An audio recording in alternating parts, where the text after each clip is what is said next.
Bismillah. Bismillah. Bismillah. Bismillah. Bismillahirrahmanirrahim. Assalamualaikum warahmatullahi wabarakatuh. Pembangunan, Modal. Insan. Teras. kejayaan.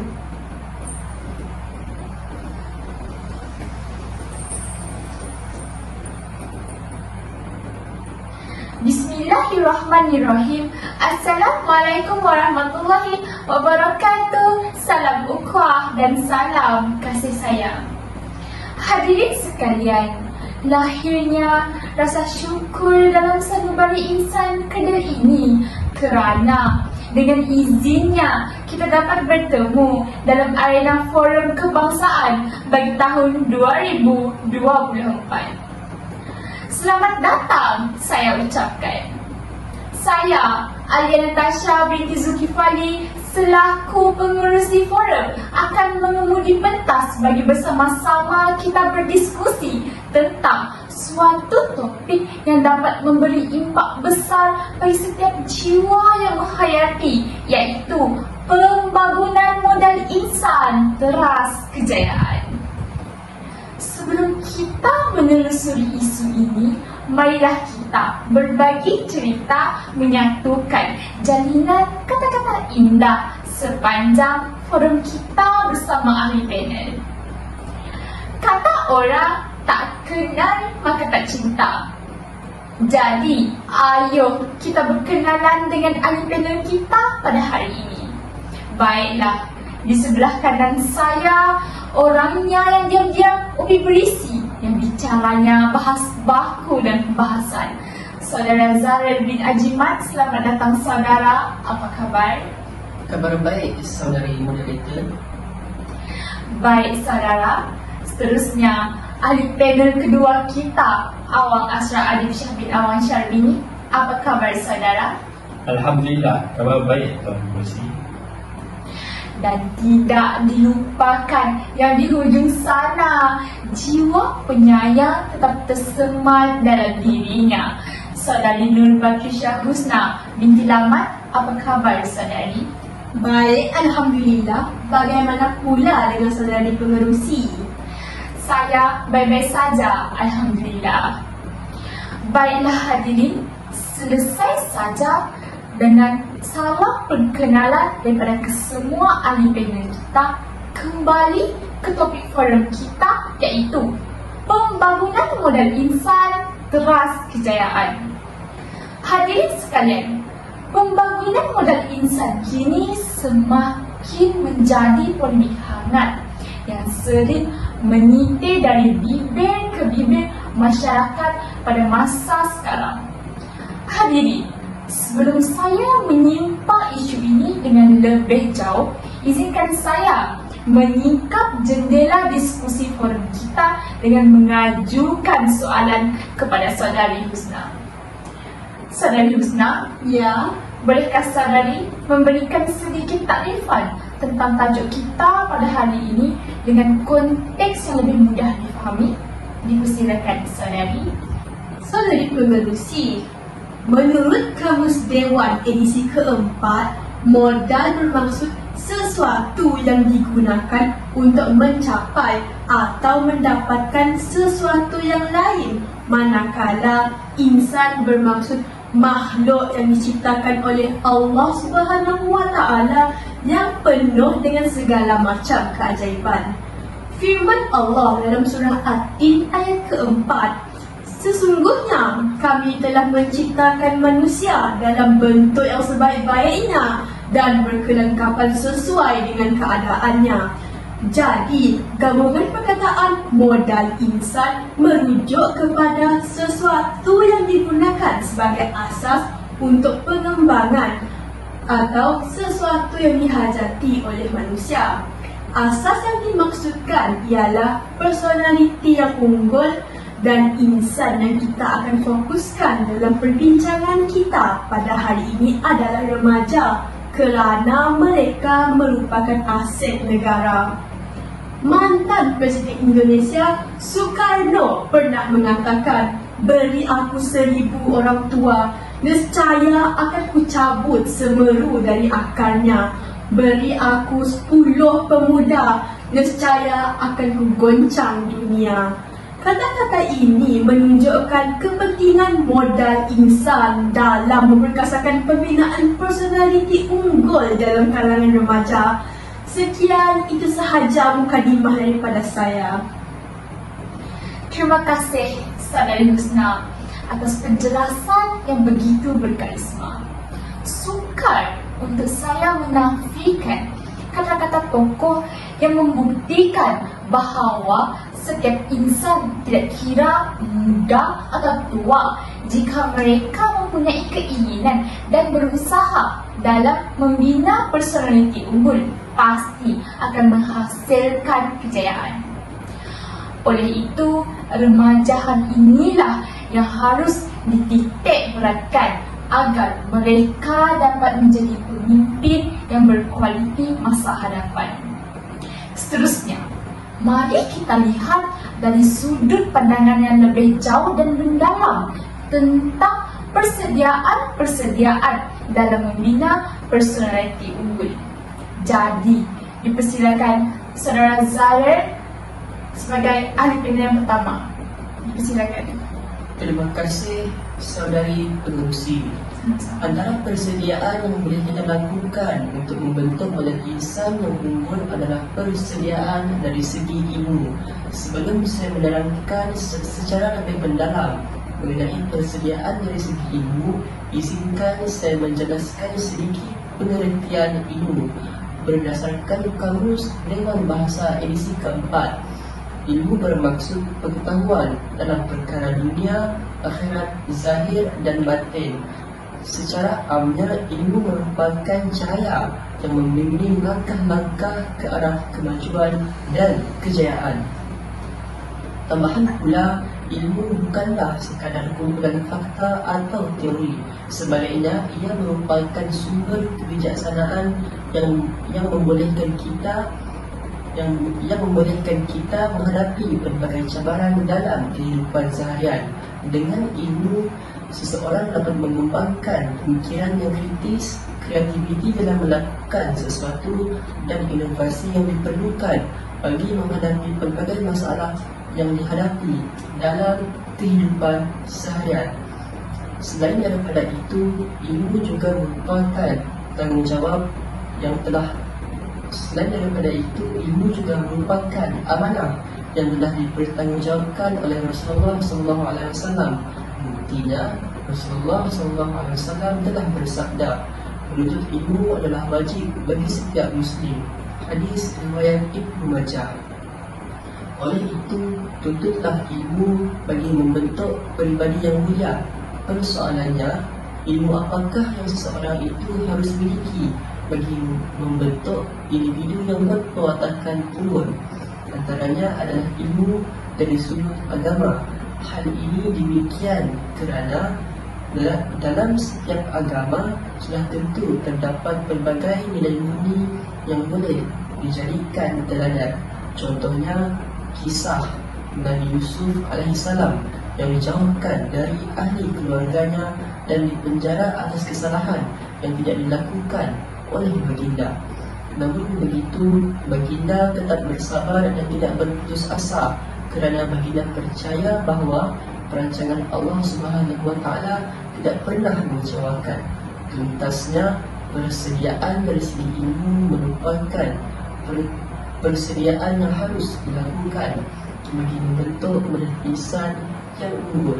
Sekian pendapat daripada saya. Baiklah, terima kasih Saudara Zarin atas penjelasan yang begitu tepat. Saya bersetuju dengan pendapat Saudara Zarin bahawa ilmu merupakan asas kekuatan dalam membina personaliti yang menjulang tinggi. Bahkan tidak dapat dinafikan dengan adanya ilmu mampu mencipta inovasi baharu dalam pelbagai bidang kemajuan dalam kehidupan manusia pada hari ini. Namun, bulat air kerana pembentuk, bulat manusia kerana muafakat perlu menjadi panduan hidup masyarakat kita. Jadi, Ayo kita beralih kepada ahli panel kedua kita. Awang Ashraf, dipersilakan. Terima kasih Mursi. Assalamualaikum saya ucapkan kepada ahli panel serta sidang hadirin. Saya berpendapat bahawa ketahanan diri yang kukuh adalah kunci kepada remaja untuk memiliki personaliti yang unggul. Tidak dinafikan, generasi muda pada zaman kini tidak terlepas daripada pelbagai jenis cabaran. Dari sinilah ketahanan diri mereka bakal diukur. Ketahanan diri yang kukuh dapat melahirkan remaja yang berakhlak mulia serta berilmu. Bukan itu sahaja, mereka dapat menyesuaikan diri di bawah tekanan. Rohan, ketahanan diri ibarat satu perkara yang penting dalam diri remaja kerana seperti kita tahu dengan zaman yang serba moden serta perkembangan teknologi yang laju, pasti ada cabaran yang menanti di hadapan. Bagaimana kita ingin memupuk nilai ketahanan diri di dalam kalangan remaja? Perkara ini boleh dijawab dengan memupuk nilai keranian yang tinggi dalam remaja. Nilai keranian yang tinggi dapat menjamin masa depan remaja. Hal ini kerana di dalam agama pastinya memiliki manfaat-manfaat yang tersendiri. Sebagai contoh, di dalam agama Islam kita dididik agar solat 5 waktu dengan tepat, berpuasa di bulan Ramadan serta membaca Al-Quran setiap hari. Jelas tiga-tiga elemen ini mampu memupuk sifat tanggungjawab remaja. Apabila remaja menepati solat 5 waktu dalam sehari, pastinya yang menunjukkan bahawa beliau merupakan seorang yang bertanggungjawab. Apabila mereka berpuasa, malah tidak dengan sengaja yang membatalkan puasa mereka, jelas mereka bertanggungjawab juga dalam melaksanakan tugas mereka sebagai seorang hamba. Selain itu, dalam membangunkan badan insan bagi membentuk sebuah umat yang terbaik dan gemilang, kecemerlangan tidak hanya terhenti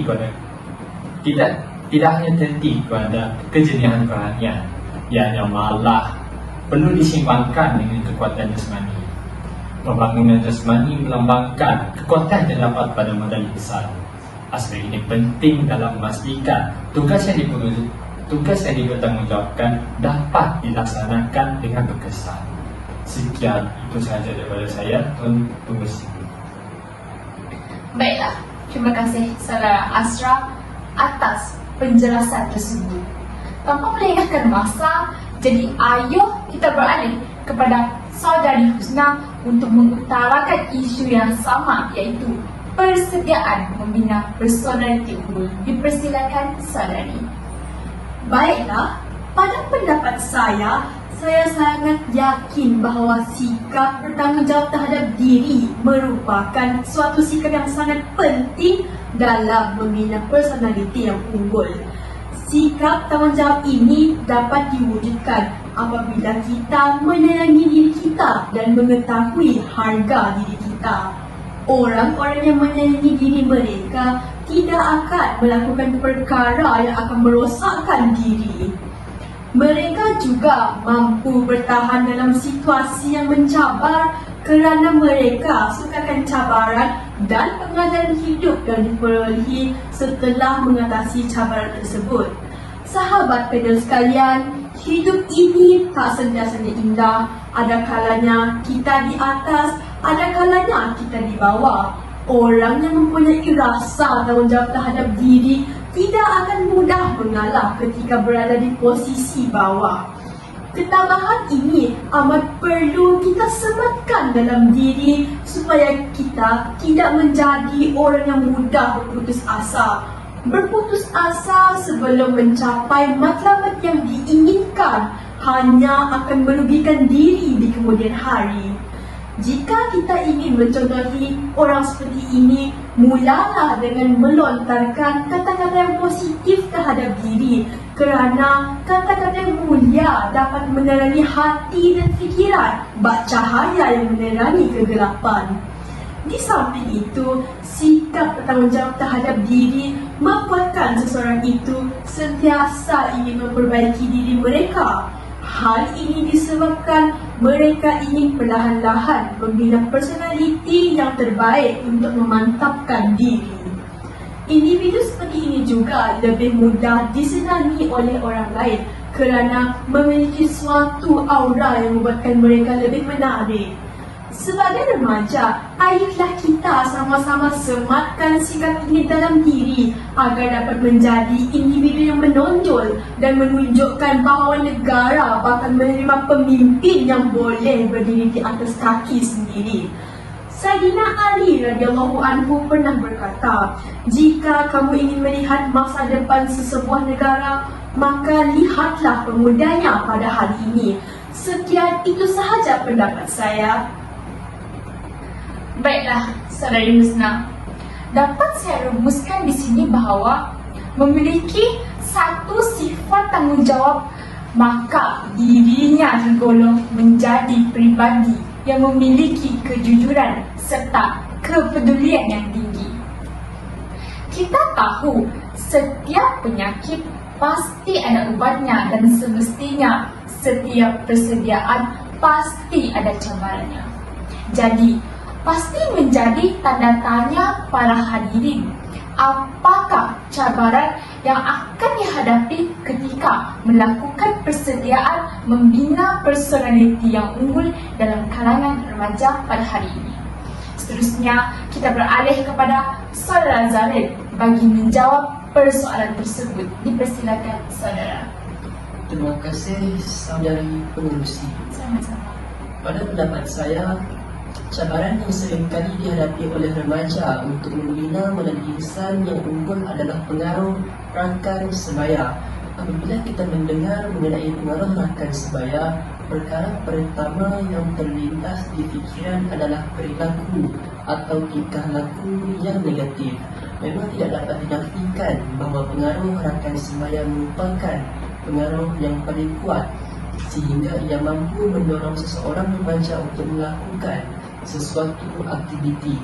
Dalam konteks ini, remaja seringkali terpengaruh ataupun terdedah dengan pengaruh rakan sebaya yang tidak baik seperti merokok, minum arak atau terlibat dalam aktiviti yang bertentangan dengan nilai murni.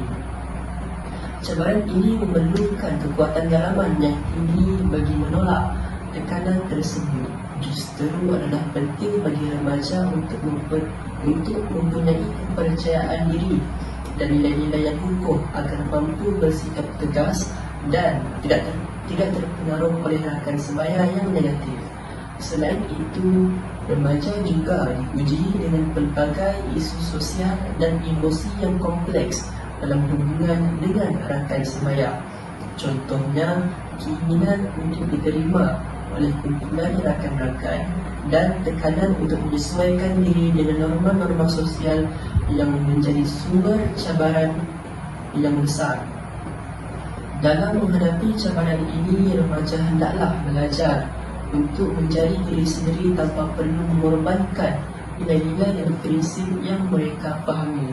Namun begitu, bagi mencapai menjadi insan yang unggul, remaja perlulah bijak memilih rakan sebaya. Hal ini demikian kerana tidak semua pengaruh rakan sebaya memberi impak yang negatif. Oleh itu, mereka perlu memahami bahawa kualiti penting dalam sesebuah persahabatan adalah kesetiaan, kejujuran dan saling menghormati. Dengan memilih rakan sebaya yang baik, remaja dapat mencapai potensi terbaik dalam diri mereka dan membentuk model insan yang unggul. Sekian buah fikiran daripada saya. Baiklah, terima kasih Saudara Zarel. Saudari Husna, adakah saudari bersetuju dengan hujah yang diutarakan oleh Saudara Zarel sebentar tadi? Ataupun Saudari Husna mempunyai solusi lain?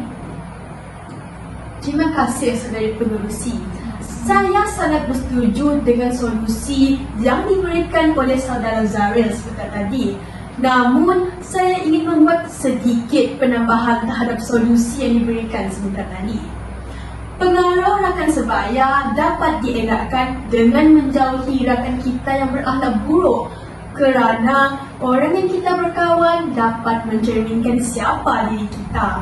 Pepatah Arab ada mengatakan, jika kita berkawan dengan penjual minyak wangi, maka berbau harumlah kita. Jika kita berkawan dengan tukang besi, kita akan terasa pahamnya. Janganlah merasa kesian untuk meninggalkan rakan yang berakhlak buruk, kerana kita tidak akan rugi apa-apa meninggalkan sesuatu yang jelas membuatkan kita hanyut di dunia yang bersifat sementara ini. Selain itu, kita hendaklah berani untuk mengatakan tidak apabila diajar oleh rakan kita melakukan sesuatu yang boleh menjelaskan diri seperti merokok, minum arak dan penglibatan dalam pergaulan bebas. Rakan yang baik akan sentiasa menghormati keputusan kita walaupun keputusan tersebut bertentangan dengan keinginan dan harapan mereka. Dengan ini, jelaslah bahawa kita mesti memilih rakan dengan bijak kerana rakan dapat mempengaruhi hala tuju kehidupan kita. Sekian, itu sahaja apa yang ingin saya katakan. Terima kasih atas penjelasan tersebut, Saudara Husna. Hadirin sekalian, ahli panel kita pada hari ini sungguh bersemangat melontarkan pendapat mereka. Nampak karyanya, Saudara Asra di sebelah kiri saya ini seperti mempunyai sesuatu yang difikirkan. Adakah Saudara Asra sedang memikirkan cabaran lain? Terima kasih, Pengurusi. Ya, jelas saya masih tertanya-tanya mengenai satu cabaran yang perlu ada solusinya juga. Globalisasi merupakan sebuah dunia tanpa sepadan di mana kedudukan geografi adalah kedudukan geografi tidak terbatas. Remaja yang hidup pada abad ke-21 ini terdedah dengan cabaran teknologi maklumat yang cukup terbuka dan bebas. Penggunaan media komunikasi yang berkaitan dengan internet seperti YouTube, WhatsApp, WeChat, Instagram dan lain-lain telah menjadi pengantaraan yang sangat efektif dan efisien untuk melakukan pertukaran informasi dari jarak jauh maupun dekat. Namun, setiap perkara yang baik semestinya ada perkara buruk yang berselidung di sebalik perkara tersebut. Baru-baru ini kita dikejutkan dengan satu kes di mana pengaruh daripada aplikasi YouTube telah menyatakan bahawa sijil pelajaran Malaysia tidak penting. Perkara ini jelas memberi pengaruh yang buruk kepada remaja pada zaman kini kerana telah tulan satu gambar di mana mereka menghantar kertas kosong semasa peperiksaan di sekolah mereka. Oleh itu, saya memberikan ruang kepada ahli panel untuk menjawab persoalan mengenai cabaran yang bakal dihadapi oleh remaja pada zaman kini. Sekian, itu sahaja. Terima kasih, Saudara Asra. Namun, setiap penyakit pasti ada ubatnya dan setiap cabaran pasti ada solusinya. Dan saya pasti hadirin sekalian tertanya-tanya, apakah solusi bagi isu yang telah diutarakan oleh Saudara Asra sebentar tadi? Jadi, dipersilakan Saudara Husna untuk memberi pendapat. Baiklah, untuk menjawab soalan Saudara Asra sebentar tadi, dalam dunia tanpa sempadan ini, pengaruh terhadap media sosial dapat diatasi dengan pemilihan kandungan media yang ingin dilihat. Pernahkah anda semua terfikir apabila kita membuat carian tentang sesuatu perkara di media sosial, tiba-tiba perkara tersebut banyak ditunjukkan di laman media sosial kita? Hal ini disebabkan media sosial menggunakan dengan izin pengerusi algoritma untuk mengatur dan menentukan kandungan media yang ingin ditampilkan kepada pengguna di platform mereka. Algoritma dirancang untuk mengkhususkan pengalaman pengguna dengan menampilkan kandungan media yang paling relevan berdasarkan carian terbaru pengguna. Di samping itu, remaja juga mestilah belajar mengatur rutin harian mereka secara efektif dan mengeharkan penggunaan media sosial. Banyak kajian yang telah menunjukkan bahawa orang yang kurang menggunakan media sosial cenderung menjadi orang yang lebih proaktif dan produktif dalam kehidupan mereka. Hal ini adalah kerana mereka tidak lalai bermain gadget dan menumpukan masa mereka mempersiapkan diri untuk menjamin masa hadapan yang lebih cerah. Dalam surah Al-As ayat 2 hingga 3, Allah Subhanahu wa taala berfirman, sesungguhnya manusia itu dalam kerugian kecuali orang-orang yang beriman dan beramal soleh, dan mereka pula berpesan-pesan dengan kebenaran serta pesan-pesan dengan kesabaran. Ayat ini jelas memberitahu kita mestilah memanfaatkan masa yang sedia ada dengan aktiviti yang berfaedah agar tidak leka dalam hiburan di dunia yang sementara ini. Oleh itu, remaja haruslah menggunakan media sosial dengan bijak agar tidak menyalahgunakan platform yang sedia ada. Sekian, itu sahaja jawapan saya kepada saudara Asra tentang tadi. Terima kasih Saudari Husna.